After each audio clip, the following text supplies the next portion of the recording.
Oke, pada hari ini saya akan menjelaskan tentang anatomi fisiologi sistem endokrin.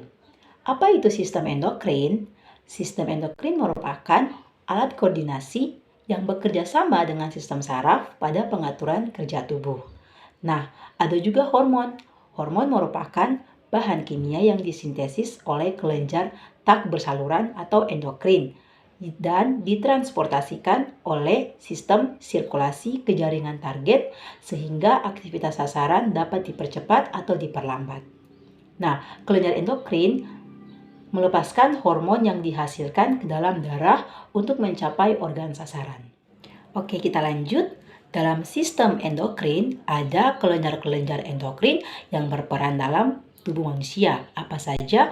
Kita lihat yang pertama, kelenjar hipofisa yang berada di otak. Yang kedua, ada kelenjar tiroid atau kelenjar gondok. Yang ketiga, ada kelenjar paratiroid atau kelenjar anak gondok. Yang keempat, ada kelenjar Langerhans atau kelenjar pankreas. Yang kelima, ada kelenjar suprarenalis atau kelenjar anak ginjal. Yang keenam, ada kelenjar timus. Dan yang ketujuh, ada kelenjar gonad atau kelenjar kelamin. Oke, baik. Untuk tidak membuang waktu, marilah kita membahas satu-satu tentang kelenjar endokrin di dalam tubuh. Yang pertama adalah kelenjar hipofisa, merupakan kelenjar yang terletak di bagian otak dan memiliki 3 bagian, yaitu ada lobus anterior, ada lobus posterior, dan lobus intermedia. Oke, mari kita bahas organ-organ yang terdapat di dalam kelenjar hipofisa. Yang pertama adalah lobus anterior. Dia berfungsi untuk mengatur kegiatan kelenjar-kelenjar lain yang ada dalam endokrin. Oke, dalam lobus anterior ada 2 hormon yang dihasilkan, yaitu ada hormon pengatur metabolisme dan juga ada hormon pengatur aktivitas kelenjar lain. Selanjutnya ada organ yang kedua yaitu lobus posterior. Lobus posterior sendiri dia merupakan organ yang terdapat di belakang kelenjar pituitari. Nah, dalam lobus posterior dia menghasilkan 2 hormon, yaitu yang pertama ada ADH, yaitu antidiuretik hormon, dan juga ada oksitosin. Nah, mari kita bahas satu-satu. Yang pertama adalah ADH. ADH berfungsi untuk meningkatkan permeabilitas dengan merangsang tubulus kolektif distal untuk absorpsi air lebih giat dengan efek menghambat pembentukan urin. Selanjutnya adalah hormon oksitison. Oksitosin sendiri mempunyai fungsi untuk merangsang sel-sel dan otot-otot rahim sehingga kontraksi otot rahim lebih kuat pada saat persalinan. Organ yang terakhir adalah lobus intermedia. Lobus intermedia sendiri berfungsi untuk merangsang produksi melanosit atau pigmen warna. Nah, dalam kelenjar hipotalamus ada hormon yang disintesiskan, yaitu yang pertama ada TRH atau tyrotropin releasing hormone. Dia berfungsi untuk merangsang lobus anterior untuk pembebasan tyrotropin. Baik, kelenjar selanjutnya adalah kelenjar tiroid. Kelenjar tiroid menghasilkan hormon yang mempengaruhi pertumbuhan, perkembangan, diferensiasi jaringan, serta metabolisme di dalam tubuh. Nah, fungsi sendiri dari kelenjar tiroid yaitu dia mengontrol kecepatan tubuh saat mengelola makanan dan saat proses metabolisme terjadi. Nah, dalam kelenjar tiroid ada 2 hormon yang dihasilkan. Hormon yang pertama ada tiroksin. Tiroksin berfungsi untuk meningkatkan aktivitas metabolisme serta perkembangan dan kegiatan sistem saraf. Hormon yang kedua ada triodotironin yang mempunyai fungsi untuk meregulasi metabolisme, pertumbuhan, dan perkembangan. Dan hormon yang ketiga yaitu kalsitonin yang mempunyai fungsi untuk menurunkan kadar kalsium dalam darah dengan cara absorpsi kalsium oleh tulang. Oke, kita lanjut kepada kelenjar yang selanjutnya yaitu ada kelenjar paratiroid. Kelenjar paratiroid merupakan kelenjar yang menghasilkan parathormon atau PTH atau dengan nama lain paratiroid hormon. Dan dia mempunyai fungsi untuk mempertahankan kadar kalsium dan fosfat dalam darah. Baik, kelenjar selanjutnya yaitu kelenjar suprarenalis atau juga disebut dengan kelenjar adrenal atau kelenjar anak ginjal yang terletak di atas permukaan ginjal dengan berat masing-masing 5 gram. Oke, hormon yang pertama ada hormon kortison yang mempunyai fungsi untuk mengatur metabolisme, sekresi hormon kelamin, destruksi leukosit, dan mempertahankan keseimbangan air dan mineral.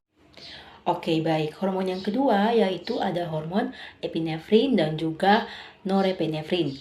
Nah, hormon ini dihasilkan oleh bagian medula atau lapisan dalam, bagian ginjal, kelenjar suprarenalis. Nah, bagian medula ini juga mengsekresikan hormon norepinefrin atau noradrenalin yang mempunyai fungsi seperti adrenalin, namun kemampuannya lebih lemah. Hormon adrenalin sendiri dia mempengaruhi beberapa sistem.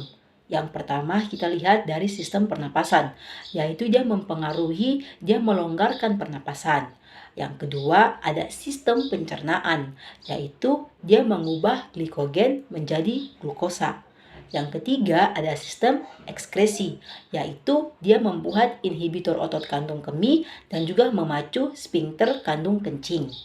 Yang keempat ada sistem sirkulasi, yaitu dia mempengaruhi di mana vasodilatasi arterial koroner dan menyempitnya arteriol kulit dan memacu kerja jantung. Yang kelima ada metabolisme, yaitu dia mempengaruhi glikogenesis dalam hati dan juga dalam sel otot. Nah, kelenjar yang berikut yaitu ada kelenjar Langerhans atau yang disebut juga dengan kelenjar pankreas. Kelenjar Langerhans atau kelenjar pankreas merupakan kelenjar yang menghasilkan atau dia memproduksi insulin dan juga glukagon. Nah, serta mekanisme kerja antara hormon insulin dan glukagon saling berlawanan untuk mendapatkan homeostasis gula. Oke, selanjutnya setelah kita membahas tentang kelenjar Langerhans atau kelenjar pankreas, kita masuk kepada kelenjar kelamin atau kelenjar gonad. Pada kelenjar ini terdapat dua, yaitu yang kita tahu dengan kelenjar kelamin pada pria dan kelenjar kelamin pada wanita. Yang pertama, kelenjar kelamin pada pria itu dinamakan dengan testis, atau dia menghasilkan hormon testosteron. Sedangkan kelenjar kelamin pada wanita adalah ovarium, yang menghasilkan estrogen, estradiol, dan juga progesteron. Nah, pada wanita hamil, plasenta juga menghasilkan hormon kronik gonadotropin yang berfungsi seperti LH, progesteron, estrogen, dan juga relaksin. Nah, pada kelenjar gonad sendiri, dia menghasilkan 3 hormon. Yang pertama ada testosteron atau yang disebut juga dengan androgen atau androsteron yang mempunyai fungsi dalam mempertahankan proses spermatogenesis bersama dengan FSH dan juga menampakkan ciri pria seperti pertumbuhan otot, pita suara, kumis, dan juga jangkut. Hormon yang kedua yaitu ada hormon estrogen dan estradiol yang berfungsi untuk menampakkan ciri-ciri sekunder perempuan seperti pelebaran pelvis atau pinggul, pertumbuhan payudara, dan perkembangan suara. Nah, hormon yang ketiga atau hormon progesteron ini dia berfungsi untuk mempersiapkan rahim untuk kehamilan, memelihara perkembangan uterus. Nah, bila terjadi kehamilan, jumlah progestin berkurang dan diganti dengan sekresi hormon relaksin yang mempengaruhi pengunduran otot-otot rahim sehingga memudahkan proses kehamilan terjadi. Oke, kelenjar selanjutnya adalah kelenjar timus. Kelenjar timus merupakan kelenjar yang sangat penting dalam sistem getah bening atau yang disebut dengan sistem limfatik. Nah, tugas utama dari sistem atau dari kelenjar getah bening sendiri ini, dia itu memproduksi sel darah putih atau yang disebut dengan limfatik T atau sel T. Nah, dalam kelenjar timus sendiri, kelenjar timus ini dia terletak di antara atau di bagian atas sternum dan juga perikardium. Nah, kelenjar ini dia ditemukan pada anak yang berusia 14-17 tahun. Setelah itu, dia akan lenyap. Nah, dalam kelenjar timus, hormon yang dihasilkan adalah somatotropin. Nah, selanjutnya kita akan membahas tentang darah.